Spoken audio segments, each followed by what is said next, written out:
열왕기하 9장 1절에서 13절. 선지자 엘리사가 선지자의 제자 중 하나를 불러 이르되 너는 허리를 동이고 이 기름병을 손에 가지고 길르앗 라못으로 가라. 어, 오늘 말씀은 북이스라엘 여호람이 죽는 이야기를 하는데, 오늘 이야기 다 못하고 내일도 하고 또 계속 연결이 됩니다. 어떤 사람은 죽을 때 그냥 조상과 함께 자매 이렇게 하지만, 왜 북여호람이 죽을 때는 이렇게 자세하게 얘기하느냐? 반역을 일으킨 이야기가 뭐 그게 우리에게 교훈이 되느냐? 그래서 그때 만났던 사람 이야기까지 다 하고, 내일은 이제 오늘은 사람 죽이는 얘기는 안 나오잖아요. 그런데 오늘은 예후가 왕으로 지명을 받는 이야기가 나오고, 그 예후가 내일 여호람을 죽이는 이야기가 나오고, 그 이후에 그, 그 예후가 여호람의 그 가족들을 다 척결하는 그런 이야기가 나오고, 그 얘기를 그렇게 길게 하는 이유가 뭐냐? 우리는 모르죠. 왜 그런지 모르지만, 하나님께서 하신다 하는 것을 이야기하고 있는데, 특히 이 구약 성경은, 어떤 성경은 보면 이 그 장 전체가 정체돼 있어서 시간이 안 흐르는 경우가 있는가 하면, 또 한 절 안에 몇십 년이 지나가 버리는 그런 기록도 있습니다. 그래서 우리 사람이 쓰면 그렇지 않습니다. 일정하게 한 사람이 한 페이지를 썼으면 두 사람은 두 페이지 쓰고, 이렇게 해서 분량을 보고 이 사람 몇 명의 역사를 썼구나 이렇게 알 수 있도록 이렇게 해놔야 우리 생각에는 맞습니다. 그런데 하나님은 그거하고 관계없이 말씀하시고 싶은 것이 있으신 거죠. 그래서 어제는 북에도 여호람이 있고 남쪽에도 여호람이 있고, 또 이름을 요람이라고도 하고 요호람이라고도 하고, 이렇게 해서 헷갈리게 만들어 놨는데, 왜 좀 교과서적으로 안 해놓고 그렇게 헷갈리게 합니까? 거기에도 이유가 있는 겁니다. 그리고 연도도 이쪽에 맞추면 여기 안 맞고 저기 맞추면 여기 안 맞고, 그럼 어디를 맞춰야 됩니까? 이럴 때도 하나님이 무슨 말씀을 하고 계시는 것을 알 수 있습니다. 근데 다 알 필요는 없어요. 또 다 알지도 못하고. 그러면 아는 데까지만 하면 돼요. 성경이 가르쳐 주는 대로 하면, 요게 안 맞구나. 안 맞는 이유가 섭정이구나, 반역이구나. 아니면 혹은 그것은 의미를 부여하지 않고 있구나. 이거를 찾아낼 수 있습니다. 근데 다 알 필요는 없고, 알 수 있는 만큼 아는데, 그 아는 것이 나에게 은혜가 될 때, 성경은 그 목적을 달성할 수 있는 것입니다. 성경이 나를 읽어지게 하는 겁니다. 우리의 역사를 보더라도, 우리의 생활을 보더라도, 그게 분명한가, 확실한가를 보면 그렇지 않는 경우가 많습니다. 애매하게 여기 붙이면 여기 맞고 저기 붙이면 저기 맞고, 이런 상황에서 그것을 어떻게 봐야 될 거냐, 누구의 입장에서 봐야 되니까, 바라보는 관점이 어디냐에 따라서 그것이 은혜가 되기도 하고 재앙이 되기도 하고 그런 거죠. 그러나 하나님은 한결같이 하나님의 입장에 있으라, 하나님의 말씀에 귀 기울여라, 그 말을 하고 있는 것을 알 수 있습니다. 그래서 오늘 이야기는 그 북여호람의 의 종말을 이야기하려면 반드시 예후가 등장해야 되는데, 이 예후가 이 북여호람의 조상이 누굽니까? 오므리 왕조 아닙니까? 오므리 왕조 아들은 누구라고요? 아합. 아합의 아들은 아시아. 동생은 여호람. 여호람. 아시아는 아들이 없어서 남쪽 아하시아도 아들이 없고 북쪽 아하시아도 아들이 없고, 남쪽 아들이 없어도 동생에게 물려주고, 남쪽 여호람은 음, 아하시아는 아들이 없어서 아버지, 엄마, 할머니가 이제 왕이 되고 이렇게 되죠. 어쨌거나 어, 그 이제 엘리사 선지자 엘리사가 선지자의 제자 중 하나를 불러 이제 예후를 왕으로 삼으려고 하고 있어요. 예후를 왕으로 삼는 것은 엘리야 때 하나님이 엘리야 때 얘기를 했습니다. 엘리야에게 부어서 아합 왕가를 이제 멸하라 그래 했는데 그 제자 엘리사가 전하는 것도 아니고 엘리사의 제자가 이제 그 기름 부으러 갑니다. 예후에게. 그때는 예후는 아직도 군대 장관이었어요. 군대 장관들이 많은 장관 중에 한 명이었어요. 그래서 전혀 예측을 못하고 있었는데 이 선지자의 제자, 그러니까 엘리사의 제자 청년이 이제 기름 부으러 가라고 하는데 누가 보냅니까? 엘리사가 부릅니다. 엘리사가 제자 열 있는 것 중에서 하나를 불러가지고 네가 가서 예후에게 기름을 부어라.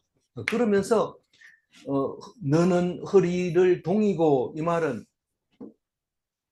이제 사역 준비를 해라. 종은 머리에 허리띠를 둘러매면 그때부터 일을 하기 시작하고 일할 준비가 됐다는 뜻입니다. 왜냐하면 허리에다 힘을 줄 수도 있고 또 허리에다가 여러 가지를 공구를 달 수도 있고 허리가 제일 중요하기 때문에 군인들도 제일 비상 걸리면 제일 먼저 요대부터 차고 그리고 이제 다른 각반을 메고 그렇게 하는 것을 볼 수 있습니다. 그래서 이 허리에는 온갖 장비들이 다 붙습니다. 총도 달아매고 탄약도 꽂고 수류탄도 꽂고 칼도 꽂고 이래서 이제 출정하게 되는데 이 사람은 뭘 가지고 가요? 수류탄 대신에 기름병을 가지고 가는데 이걸 관유라고 해요. 이 기름병은 왕에게나 제사장에게 임명식을 할 때 부어주는 기름입니다. 이 기름 만드는 방법은 레위기에 잘 나와 있습니다. 올리브유로 만드는데 거기다가 이제 유향 같은 걸 넣고 또 몰약도 넣고 이렇게 해서 아무나 그걸 만들면 안 돼요. 그걸 요즘은 성지순례 가면 관유라 해가지고 조그만 병에다가 예쁜 병에다 넣어가지고 아주 비싸게 파는데 그건 뭐 만들면 안 되는 건데 만들어서 또 팔기까지 해요. 아무개나 주면 안 되는데 그 유향을 이제 기름병을 들고 갑니다. 이게 잘 안 보입니다. 이게 거기다 넣어놓으면 이 사람이 지금 뭐하러 왔는지 잘 모릅니다. 근데 어디로 가냐면 길르앗 라못으로 가는데 이 길르앗 라못이 어디냐면 요단 동편이죠. 지금 요르단이라고 하는 땅 거기입니다.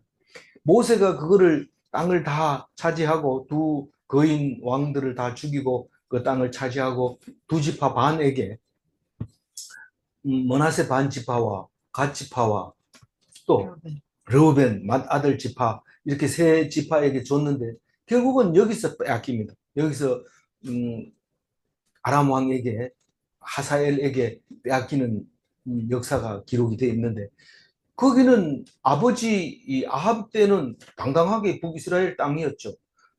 남쪽 유다만 떨어져 나갔지 나머지는 다 그냥 이스라엘로 그대로 있었을 때 이 땅이 북이스라엘을 안 하고 그냥 이스라엘이라고 합니다. 다만 유다만 따로 떼어서 유다 이렇게 한 거죠. 그래서 이 땅을 회복하려고 방기를 들고 또 지금 아람 사람들이 차지하고 있기 때문에 이 땅을 회복시키려고 이제 그 아들 능력이 안 되면서 그 차지하러 갑니다. 근데 그래서 이제 그 전장에서 부상을 입게 되는데 거기를 가라는 거예요. 거기 가면 누가 있어요? 예후도 있고 사실은 이때 이미 이제 북요람은 활에 맞아가지고 치료하러 이스라엘로 가고 없습니다. 없는 상태인데 길르앗 라못에는 장군들이 있습니다. 거기 장관들이 군대 장관들이 모여 있으니까 거기 가서 이제 기름을 한 사람에게 부어라. 이제 그게 예후다 그 말이죠. 그래 가라고 합니다. 2절 읽어봅니다. 거기에 이르거든 님시의 손자 요사밧의 아들 예후를 찾아 들어가서 그의 형제 중에서 일어나게 하고 그를 데리고 골방으로 들어가. 거기에 이르거든 거기가 어디죠? 길르앗 다못. 길르앗 다못이 어디죠? 전쟁터. 그 어제 보면은 이 여호람이 라마에서 부상을 입고 어, 어디에서? 이스라엘에서 아니 저기 사마리아로 치료하러 왔더라 그 얘기가 있었죠. 예. 그 라마가 길르앗 라못을 라마라고 불렀던 거예요. 이 라마라는 한 5군데 나오는데 그 라마가 거기서 길르앗 라못에서 다쳐가지고 미리 한번 벌써 그 이스라엘로 가 있는 거예요. 그 치료하러. 왕은 어떤 경우라도 다치면 안 됩니다. 자기가 뭐 용감하게 싸우겠다 하고 전장에 나가서 싸우고 이러면 좀 멋있다. 진짜 멋있는 사람이다. 사울 왕이 그랬잖아요. 자기가 온 나라를 앞장서서 내가 우리나라를 지키겠어 이러면서 아들을 데리고 가가지고 싸우다가 자기도 죽고 아들도 죽고 다 죽어버렸는데 왕은 그렇게 하면 안 됩니다. 왕은 좀 보면 비굴하지만 숨어가지고 살아남아야 돼요. 그래서 명령을 내려야 돼요. 근데 그 사람이 병들어 버리면 그 사람은 그 나라를 전부 지고 무너지는 거죠. 그래서 절대로 다치면 안 됩니다. 겉으로 보면 왕 그거 앉아가지고 뭐하냐 비만 된다 청소를 좀 해라 이렇게 하지만 그렇게 안 합니다. 절대로 그렇게 하면 안 됩니다. 앉아서 끝까지 자기는 명령을 내릴 수 있는 위치에서 항상 지키고 있어야 되는데 그거를 우습게 여기면 가볍게 여기면 결국은 당하게 되는 거죠. 그래서 이 사람은 다쳐서 벌써 가고 없는데 왕이 없는 상태예요 지금. 그런데 길르앗 다못에서 장군들끼리 이제 모여가지고 있는 거예요. 그래서 거기에 이르거든 nim시의 손자 여호사밧의 아들 예후를 찾아가라. 그런데 이 예후가 오늘 읽어보면 정의의 사도고 진정으로 잘못된 왕을 심판하는 그런 심판자 역할을 하지만 결국은 예후도 이제 반역을 당해서 죽게 되는데 그러면 뭐 옳다는 것이 어떻게 살아야 옳습니까 하고 물으면은 너희들이 어떻게 옳게 살 수 있어? 너희들은 옳게 살 수 없어. 그러나 내가 써먹으면 옳은 곳에 쓸 수 있어. 그 얘기를 하나님이 하시고 있는 거예요. 그래서 나는 나만큼 잘하라 해라 이러면서 자랑하고 있는 사람에게 한 대 때리는 거예요, 지금. 니 잘했지. 잘했지만 그래도 니는 똑같아. 그 얘기를 하고 있는 겁니다. 항상 우리는 그런 생각을 해야 됩니다. 특히 잘한다고 열심히 한다고 이렇게 하는 사람들은 이런 마음을 예후와 같은 마음을 먹지만 결국은 하나님은 네 인간 다 똑같아. 아무리 노력해도 3끼 이상 안 먹고 아무리 노력해도 그 나이 먹으면 다 그만큼 먹고 살아. 용 쓰지 마. 그 얘기를 지금 성경에서 하고 있는 겁니다. 그럼 뭐 어떻게 하라고요? 그냥 성경 읽어.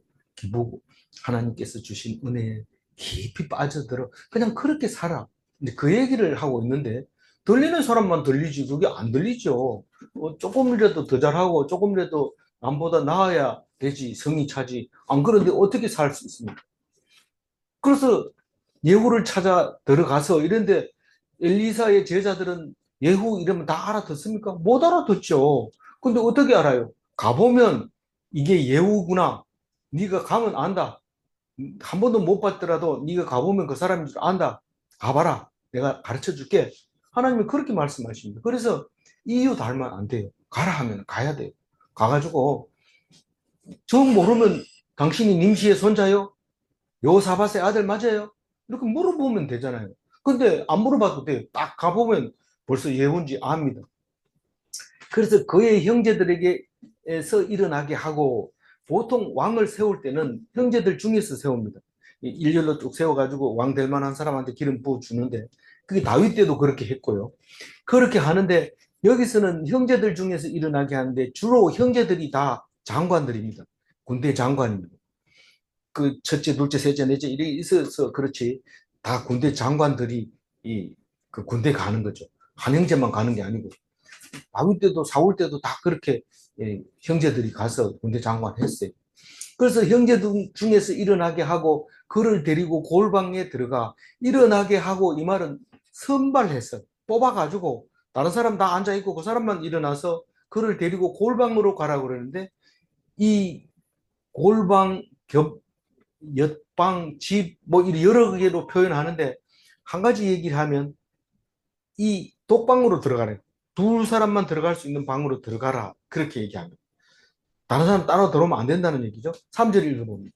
기름병을 가지고 그의 머리에 머리에 부으며 부으며 이르기를 이르기를 여호와의 여호와의 말씀이 말씀이 내게 기름을 부어 이스라엘 왕으로 삼노라 하셨느니라 하고 곧 문을 열어 도망하되 지체하지 말지니라 하니. 이 말은 무슨 말이냐면 하나님께서 너에게 왕으로 삼아 주었다고 하는 말씀을 선포하라는 거죠. 말씀을 선포하라는 건데 이걸 못 들어요, 사람들이. 못 들으니까 하나님이 언제 그랬냐 이런데 반드시 말씀하시고 세운다는 거죠. 그 얘기를 오늘 하고 싶은 거죠, 하나님이.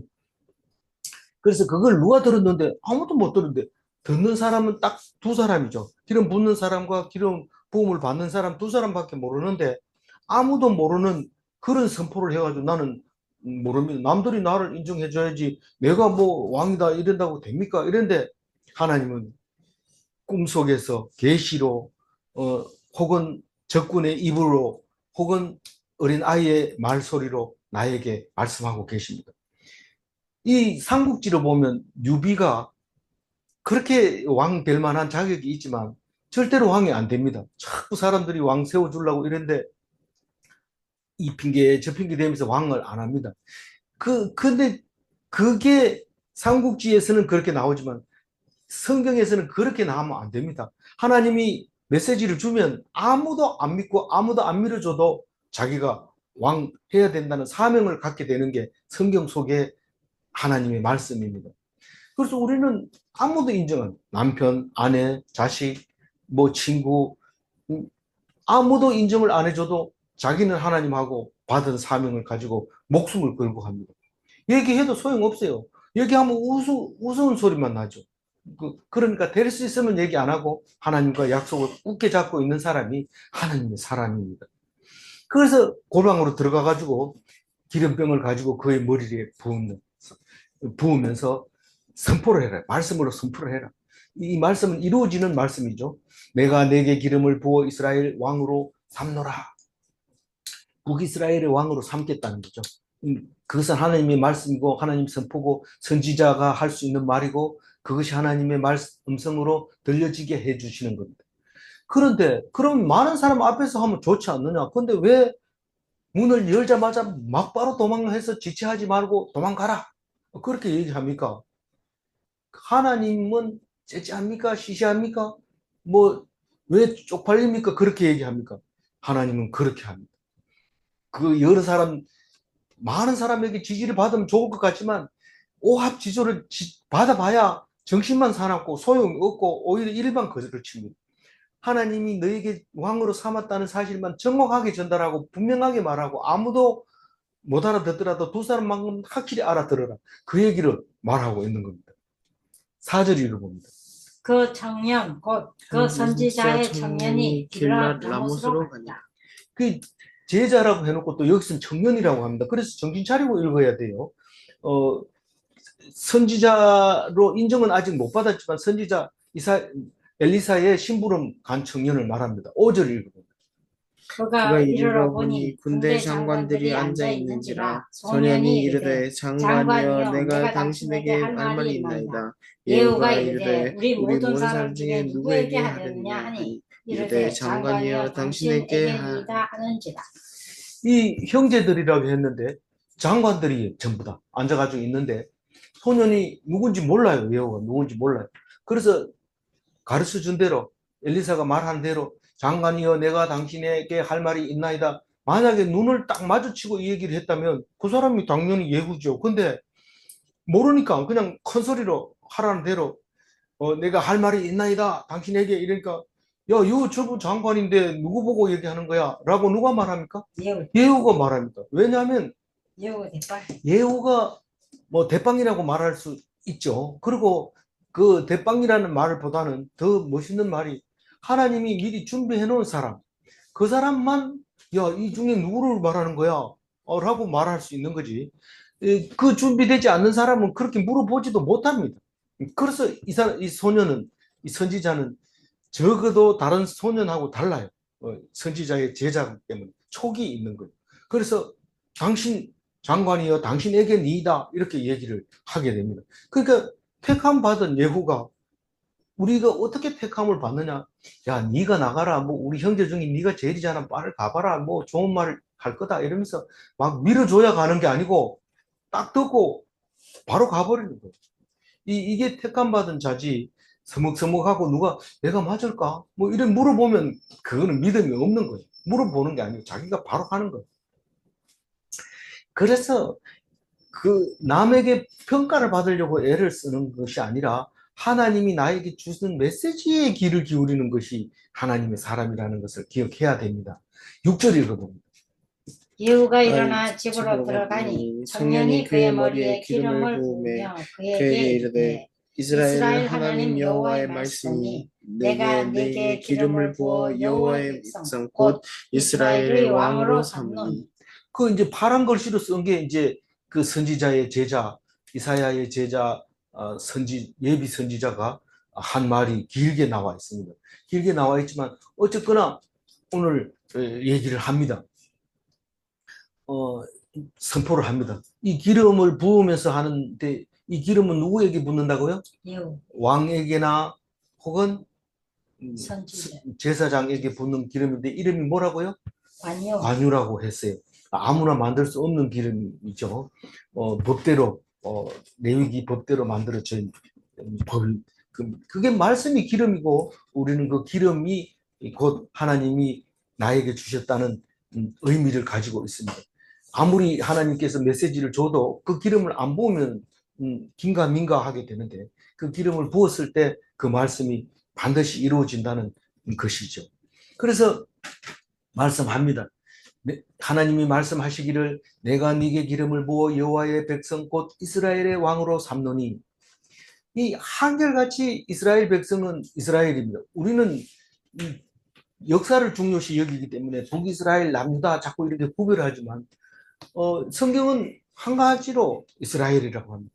그래서 지금 유대인들이 이스라엘 땅을 차지하고 건국을 해놓고도 유대 나라다 이렇게 안 하고 이스라엘이다 이렇게 얘기하는 이유는 바로 야곱의 12아들의 이 이스라엘이고 오히려 거꾸로 생각하면 유다가 이스라엘의 그 반역을 했는 나라임에도 불구하고 그 유대인들은 이스라엘이라는 이름을 사용하게 되고 다른 지파 사람들도 유다에 와서 살면 이스라엘 백성이 되는 것이죠. 7절 읽어봅니다. 너는 내 주 아합의 집을 치라. 내가 나의 종 곧 선지자들의 피와 여호와의 종들의 피를 이세벨에게 갚아주리라. 뭐 갑자기 이제 아합은 알겠는데 이세벨은 뭘까요? 아합의 값. 예, 값이. 아합의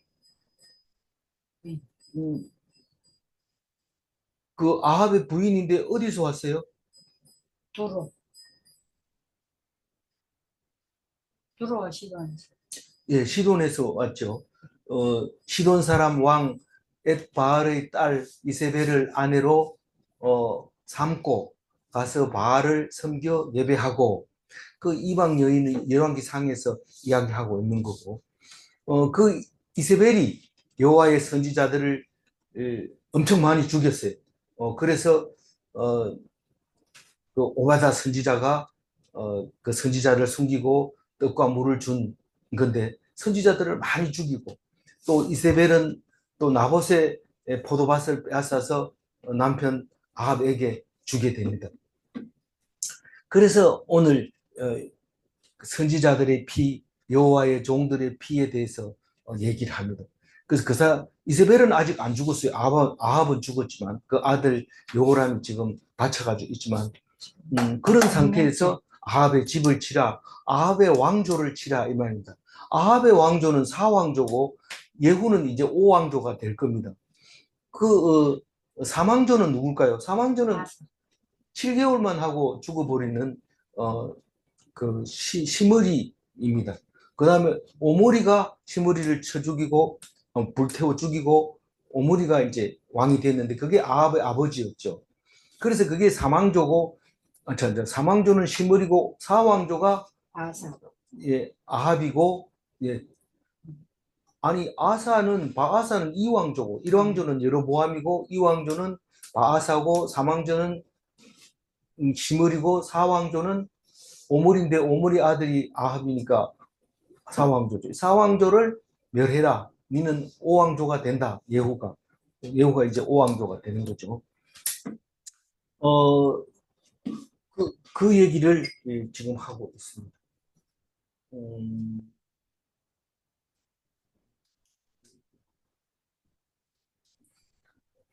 그, 그 이세벨은 나중에 이제 개들이 시체를 먹는 이야기가 또 뒤에 계속 나옵니다. 8절 읽어보세요. 야훼 온 집이 멸망하리니 이스라엘 중에 맹인자나 노인자나 아합에게 속한 모든 남자는 다 내가 내가 멸절하게. 그게 남은 자를 다 멸절시키려고 하니까 뭡니까? 이야기가 내일 끝나지 않고 모레까지 이어지게 된다는 거죠. 9절 읽어볼까요? 아합의 집을 느바세 아들 여로보암의 집과 같게 하며 또 아히야의 아들 바아사의 집과 같게 할지라. 그러니까 1왕조나 2왕조나 뭐 3왕조는 이야기할 필요 없고 7개월밖에 못했으니까 4왕조 이 아합의 왕조도 없어지고 이제 네가 5왕조가 될 텐데 1, 2, 3, 4왕조처럼 북이스라엘은 전부 다 멸망하게 된다. 이 멸절하리라 이 말은 괴멸, 다시 말해서 헤렘하리라 이 말입니다. 이 헤렘은 용서가 안 돼요. 그냥 다 죽여야 돼요. 뭐 짐승까지도 싹 죽여야 됩니다. 그 악한 거기 때문에 그래요. 아니 어떻게 하나님 백성이 자비를 안 베푸시고 그럽니까? 자비를 자비의 대상에게는 자비를 베풀어야 되지만 자비의 대상 아닌 거는 다 죽여야 됩니다. 근데 그거를 모르고 그걸 살려놨다가 낭패를 보는 게 한두 번 아닙니다. 아말렉 여자를 놓아줘가지고 뱃속에 있는 그 아말렉 내가 하만 장군이 된 것처럼 그거를 죽이려 할 때 죽여야 되는데 이유를 모릅니다. 왜 여자를 죽여야 되는지 모르는데 여자 뱃속에 들어있는지 없는지 모르는데 그걸 죽이려 할 때 그냥 죽이면 그래서 죽이려 했구나 하는 거를 알아야 되는데 그걸 그냥 자기 생각에 옳은 대로 합니다. 그 사울은 죽이라고 그러니까 왕을 데리고 가가지고 장난치고 논다고 데려다 놨다가 사무엘에게 혼나고 왕자리 이제 영원히 아들에게 못 물려주고 죽잖아요.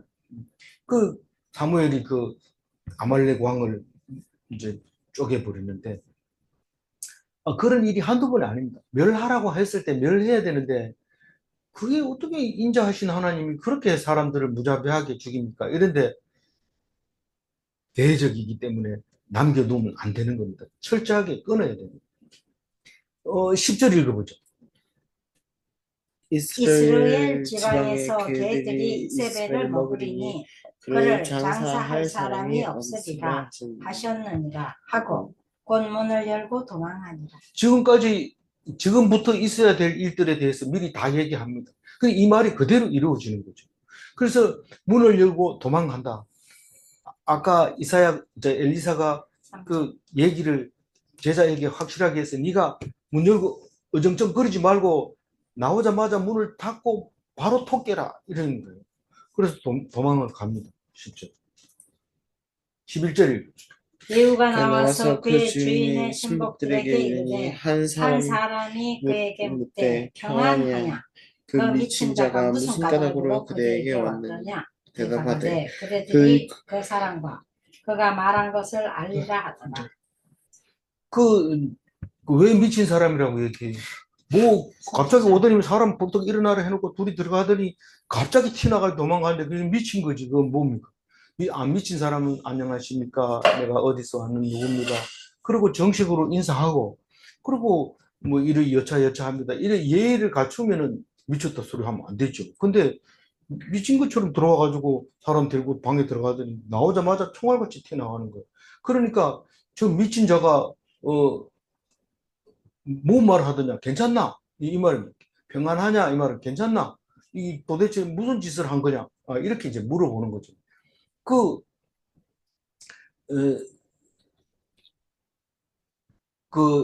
뭡니까? 예후가 나와서 그의 주인의 신복들에게 이르니 그의 주인은 누굽니까? 아합이잖아요. 아합의 신복들은 장관들이잖아요. 군대들이잖아요. 형제들이잖아요. 그 사람들에게 이르니 한 사람이 그에게 묻되 그 형제 중에 한 사람, 그 군대 장관 중에 한 사람, 그 아합의 신하들 중에 한 사람이 물어봅니다. 괜찮나? 그 미친놈이 뭐라 하더나? 이렇게 물어보는 거죠. 그러니까 그대들이 그 사람과 그가 말한 것을 알리라. 이렇게 얘기한 거예요. 누가요? 예후가. 예후가 그래 얘기한 거예요. 그대들이 그 사람과 그가 말한 것을 알게 되리라. 이렇게 얘기하는 거예요. 그러니까 듣던 사람이 어떤 반응을 보일까요? 12절 이거거든요.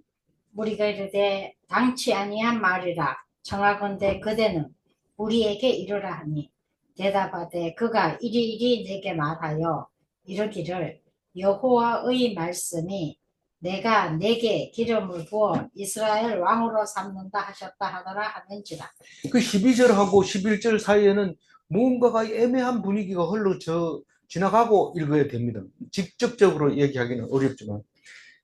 아니, 가만두고 봐라, 알게 된다. 이렇게 얘기하니까, 니 지금 나하고, 우리하고 그런 사이가 아니잖아. 지금 우리가 한 마음, 한 뜻이 돼야 되는데, 니가 그런 식으로 얘기하면 말이 안 되는, 당치 않다. 두고 볼 수 없다. 당장 말해라. 이르라. 당장 말해라. 그러니까 할 수 없이 얘기를 하는데 그 사이에 어떻게 그림을 그릴지 이 영화가 잘 만들어졌을 때 그 배우가 어떤 표정을 연기를 하느냐에 따라서 12절이 아주 완벽하게 완성도가 높아지는 거죠. 근데 이 12절을 그냥 뭉개뿌리면 그 작품이 그냥 인기가 떨어지면서 그 관객 수가 떨어집니다.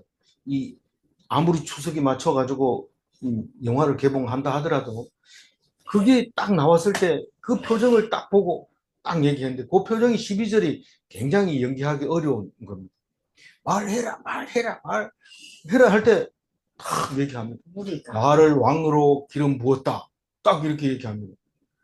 이 말을 들을 수 있는 분위기를 만들어 가지고 얘기를 해야지 뭐 딴 데 뭐 떨어진 거 주우면서 얘기하고 딴 데 쳐다보면서 얘기해서는 안 되는 거죠. 이게 이제 영화 만들 때 감독들은 신경 써서 만드는데 관객들은 모르죠. 이제 작가들은 신경 써서 만드는데 관객들은 무의식 중으로 딱 보는데 야, 그 순간 정말 멋있었다. 영원히 잊지 못할 장면이죠.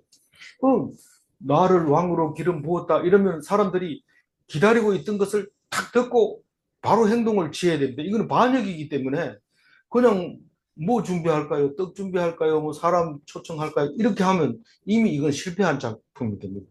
그래서 막바로 해야 되는데 마지막 13절 읽어봅니다. 무리가 각각 자기의 옷을 급히 가져다가 섬돌 위 곧 예후의 밑에 깔고 나팔을 불며 이르되 예후는 왕이다. 이 섬돌이라는 것은 그 마루로 올라갈 때 밟고 올라가는 계단을 말하는데 그 뭐 계단이 복잡한 게 아니고 섬돌 하나면 마루 위로 올라갈 수 있는 돌 한 개인데 보통 그 섬돌에 앉아가지고 이야기합니다. 마당에서 쭉 사람들 앉아서 얘기할 때 마당 그 이제 예후 같이 조금 이제 힘 있는 사람은 그 섬돌 위에 앉아가지고 얘기를 주고 받습니다. 다른 사람은 질문하고 자기가 질문 받고 이런데 야 나를 왕으로 삼는다고 기름 부었어. 그러는 순간 사람들이 벌쩍 일어나서 옷을 벗어가지고 섬돌 위에다가 옷을 딱 벗고 깔고 나팔을 불면서 예후는 왕이다. 그 다음부터는 왕이죠. 뭐 반역을 일으키고 가서 일러주고 뭐 어떻게 진행돼서 왕을 세우고 옹립하고 뭐 이런 거 없어요. 그 막바로 들어가야 돼요. 이 구테타라고 하는 것은 이 시간을 다투는 거기 때문에 막바로 이제 왕으로 세워버리는 겁니다. 그래서 이게 이제 나중에 예수님이 호산나 하고 예루살렘 마지막 주일날 그 주일날 예루살렘 들어갈 때 호산나 하고 옷을 벗어서 깔고 그 대추야자 나무 열매를 깔고 이렇게 나귀를 타고 그렇게 입성할 때 그 예루살렘 입성 마지막 입성이죠. 그 주 금요일 날 이제 십자가에 달리는데 그 하고 모습이 비슷합니다. 사람들이 겉옷을 깔면서 왕으로 오셨다고 소리를 지르고 공포하고 선포하고 선언하는 모습을 볼 수 있는 거죠. 그런데 사실은 이 북여호람이 이렇게 이제 죽게 되고 반역을 당하게 되는데 그게 여호람의 죄만 있을까요? 그게 사실은 아합의 죄, 이세벨의 죄였는데 이 아합이 선지자가 얘기하니까 걱정을 했어요. 나봇의 포도밭을 빼앗고 그래가지고 네가 제대로 살 수 있을 것 같으냐? 반드시 갚으리다. 이러니까 아합이 고개를 떨구고 천천히 이렇게 걸어갔어요. 그러니까 하나님이 그걸 봤어요, 안 봤어요? 보고는 네가 아합의 겸비함을 보느냐? 당대에서는 아망한다. 그런 얘기를 하는 거예요. 그 우리가 아무리 잘못했더라도 좀 겸손하게 모양만 내도 그것은 하나님이 봐주신다는 겁니다. 당대에는 아망하게 해준다. 그 얘기가 열왕기상 21장 23절에 나오고 그때 선지자 이름이 엘리야였어요. 근데 지금 엘리사인데 엘리사 그 제자가 그 예후에게 기름을 부음으로써 그 말씀이 엘리야의 말씀이 성취되는 모습을 우리가 오늘 보고 있는 것입니다. 오늘 말씀은 5절에 있는 말씀 색깔 칠해놓은 것만 한번 읽어볼게요. 장관이여 내가 당신에게 할 말이 있나이다. 예후가 이르되 우리 모든 사람 중에 누구에게 하려느냐. 예, 이렇게 질문을 할 수 있는 것에 대해서 기다리지 않는 자에게는 기회가 없습니다. 우리는 뭐 오늘이나 내일이나 똑같이 뭐 이러면은 기회가 없어요. 그런데 오늘 새로운 날 하나님이 새로운 말씀을 주신다 이렇게 생각하는 사람에게는 말씀이 다르게 들리는 거죠. 다시 말해서 기다리는 자에게는 기회가 있지만 기다리지 않는 자에게는 기회가 저도 못 가집니다. 기회는 준비된 자를 찾아옵니다. 기회는. 믿습니까? 네. 질문합니다. 믿음이 없이는 기다릴 수 없는가? 도저히 기다릴 수 없어요. 믿음이 없이. 그러나 두 번째 질문, 믿음이 있으면 오래 인내할 수 있는가? 오래 인내하는 사람은 뭔가 믿는 구석이 있는 것 같아요. 야, 그 정도 하면 진짜 니 오래 잘 참는다. 믿음이 있으니까요. 그래서 인내할 수 있는 하나님의 상을 주시는 것입니다. 기도하겠습니다. 하나님 감사합니다. 우리에게 말씀 주셔서 오늘도 들려지게 하시고 오늘도 참 별 시시한 얘기 같이 들려질지라도 우리에게 큰 은혜 주셔서 감사합니다. 이 말씀을 통해서 하나님께 영광 돌리며 하나님을 찬양하는 그래서 오늘이 말씀으로 보람이 있게 되는 말씀으로 은혜 있게 되는 귀한 시간 되게 하여 주신 것을 믿고 감사드립니다. 오늘도 추석 연휴를 마지막으로 보내면서 안전하게 귀가하고 또 안전하게 정상으로 돌아갈 수 있도록 주님 도와주시고 인도하여 주옵소서. 감사하옵고 우리 주 예수 그리스도 이름으로 기도 올리옵나이다. 아멘.